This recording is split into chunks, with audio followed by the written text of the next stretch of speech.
Welcome again to the Play Space, live. Keep Babylon for Play Games. Sam is producing tonight's show. We are launching a new season of our fictional golf tour tonight, and a brand new course collection, Course Collection 21 for History Maker Golf Championship Golf Game. Glad you could be here with us tonight. It's good to see you.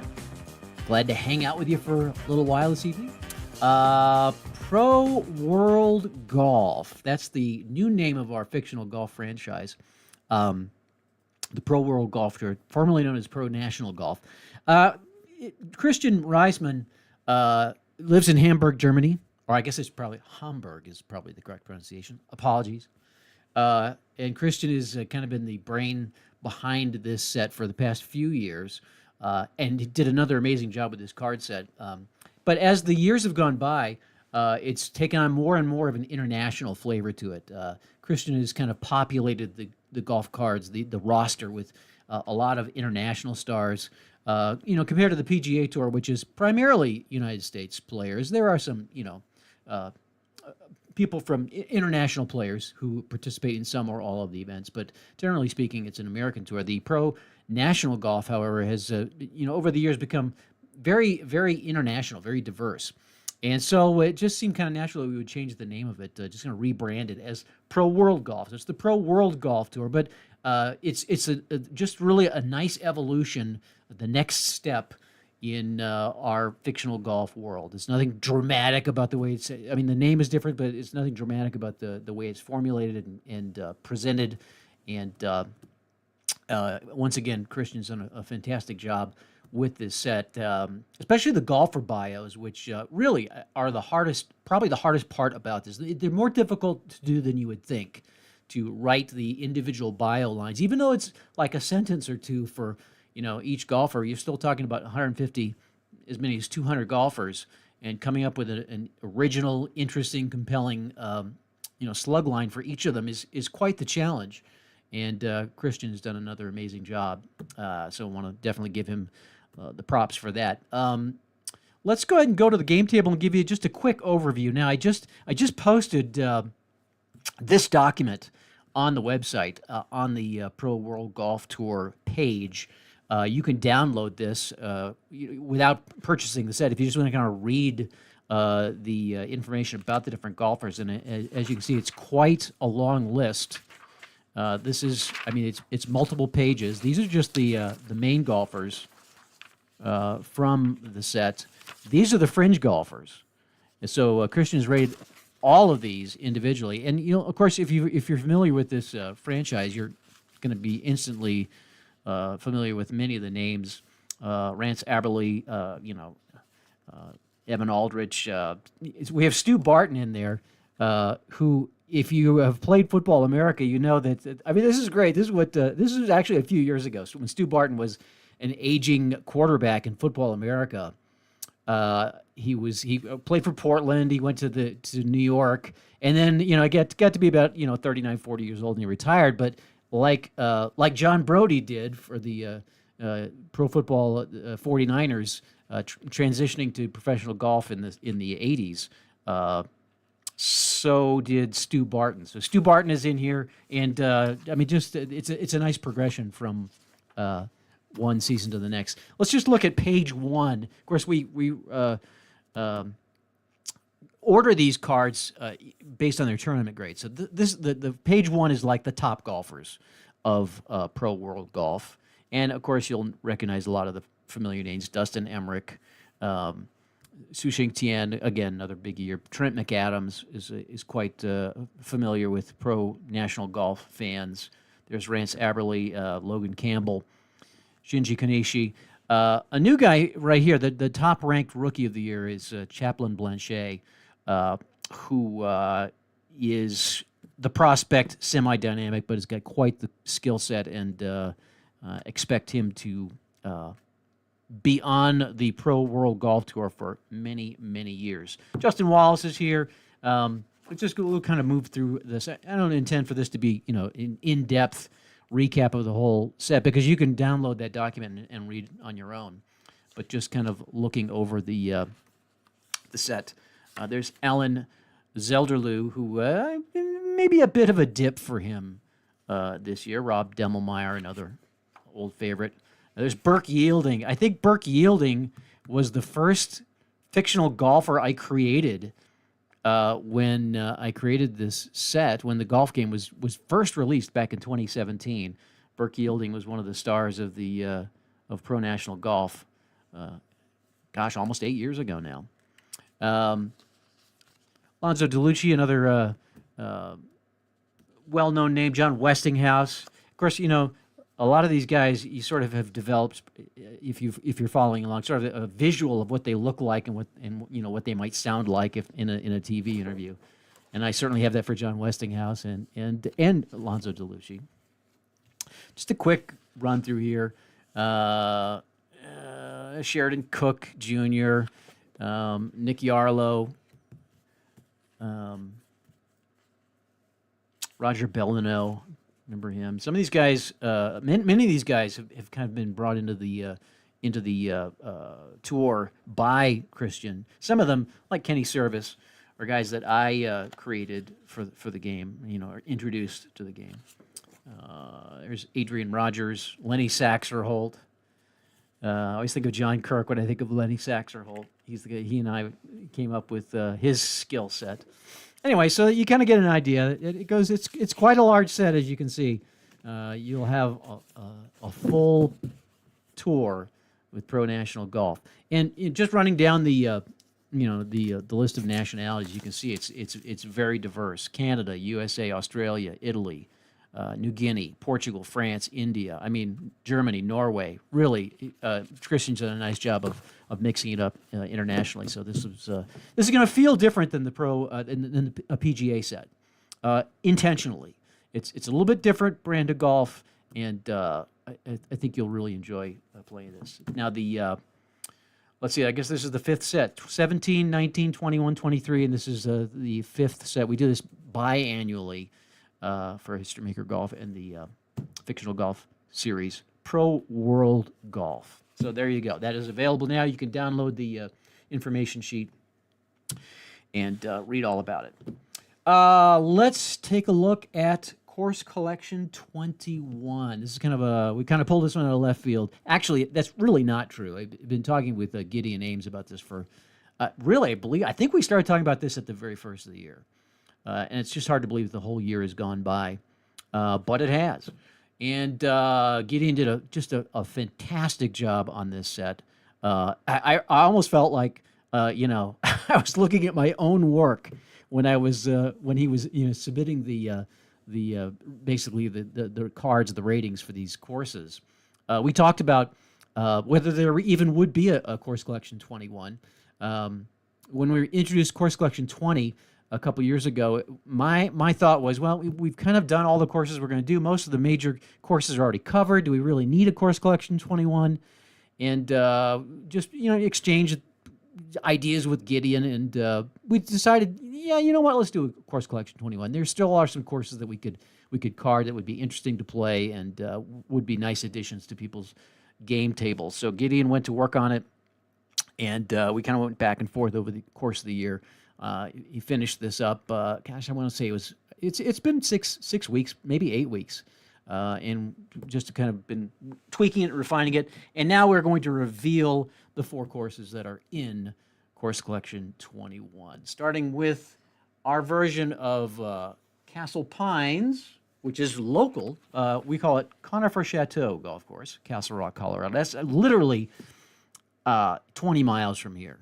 It's a beautiful setting. It's right in the foothills of the Rockies, and they just played the BMW Championship here. So these ratings are based on that result.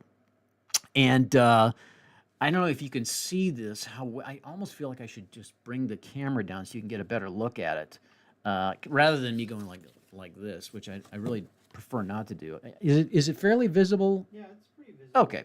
Well, I want to point out. That, of course, the notable feature of Castle Pines is its altitude. It's obviously, we're in the Mile High City, so it's not quite a mile. Yeah, I guess actually it's a little bit higher than a mile. It's 6,200 feet, and so the altitude plays into it, just like field goal kickers for the Broncos can kick very long field goals, and it's very easy to hit a home run at Coors Field. It's also very easy to hit a very long ball at Castle Pines. So this course is like over 8,000 yards long. It's the longest pro course in the history of pro golf, or at least on the PGA Tour.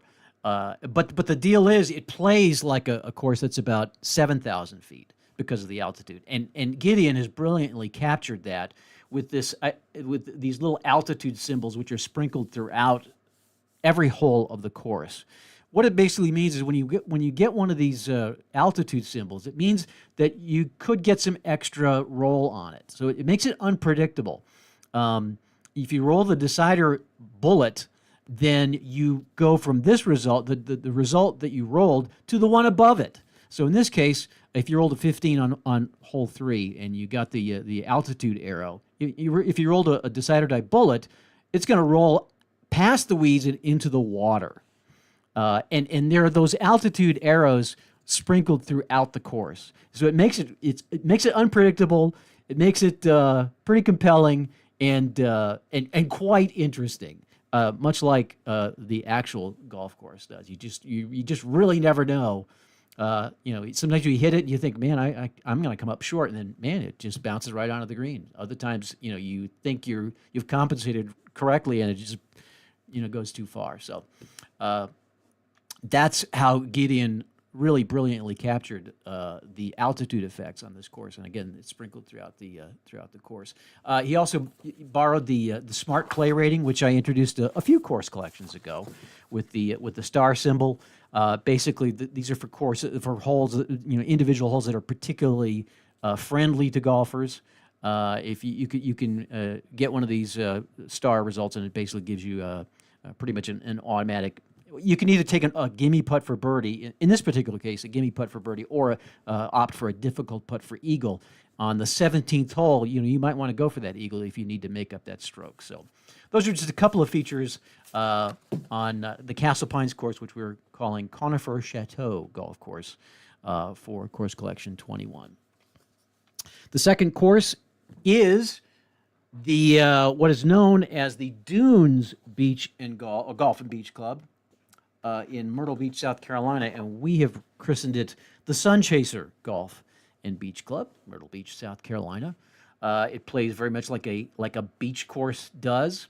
There are significant water hazards as you're playing around the lake, particularly like on hole 4.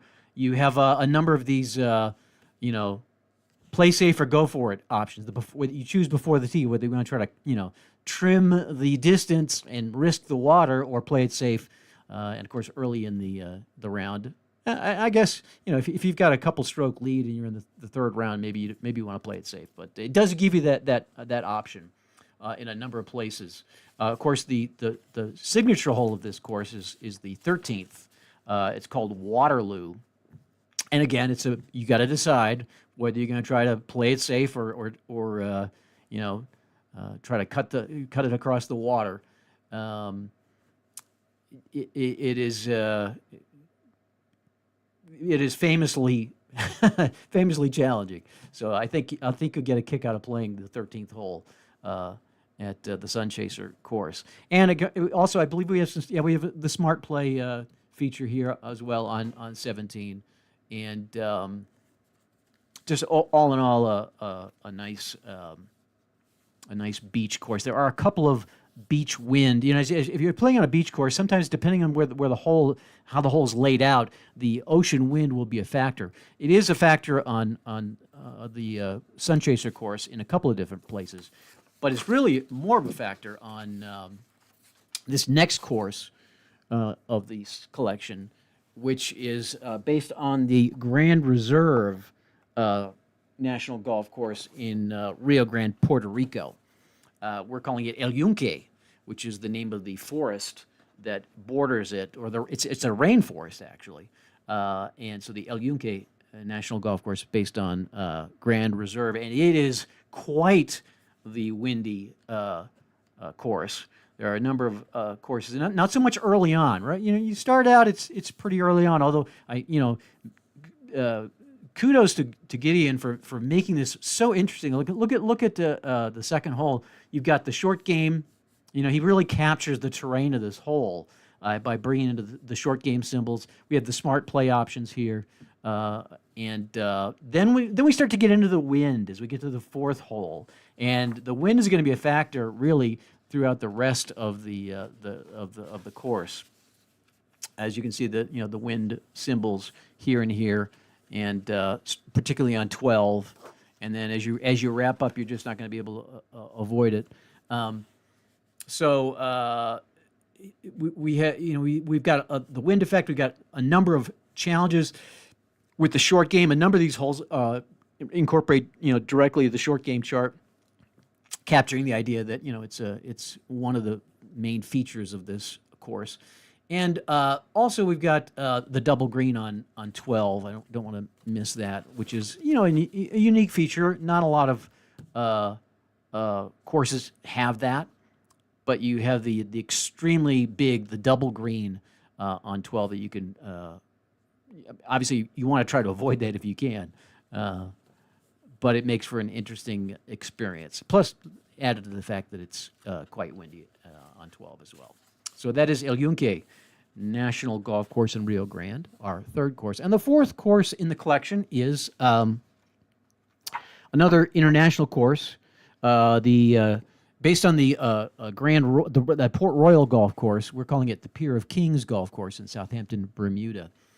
And it, too, has the ocean wind effects starting on 7 and carrying throughout the entire course. In fact, probably even more so than Elun.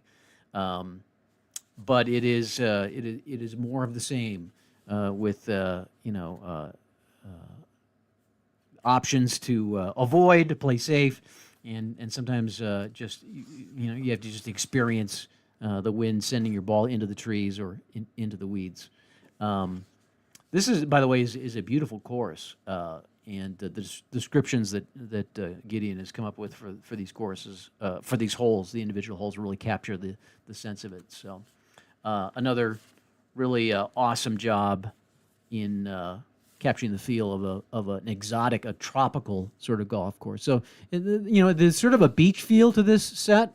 You get 3 courses that are along the beach, and then you got one that's in the pines. Course collection 21. So again, many thanks to Gideon for doing a great job, and I know you're going to really enjoy playing this. I was going to play around tonight, but I think we'll pass on that and just move right along. Both these sets are available now on the website. You can visit the website for more information about that. We do have a program change for next week. I've got an activity that I have to be part of on the evening of November 21st. So we'll have to scratch the November 21st stream or reschedule. It was actually supposed to be the return of our Sports Game Antiquities series with the Catico All-American football game, which I was very much looking forward to playing. So I think what I'm going to do is we're gonna move the tennis card release, which was supposed to happen next week. We're going to move that to the holiday sale. And then we'll play Sports Game Antiquities next Thursday night. And then the 21st, there will be no stream. And then on the Monday the 25th, we will do the holiday sale preview stream. So that is the schedule, the new schedule, subject to change. I appreciate your flexibility. I didn't know I had this event until I got an email a couple days ago. So we'll have to make room for it. So Sports Game Antiquities next week. No stream the following Thursday. Holiday sale preview stream on Monday the 25th. And that's our show for tonight. Our golf show. Hope you have an awesome weekend ahead. We got our first real taste of winter here in the Denver area the last couple of days. Man, it's cold. We got about a foot of snow. The forecast said it was going to be like a couple of inches, and then we wound up getting like a foot, and it's cold.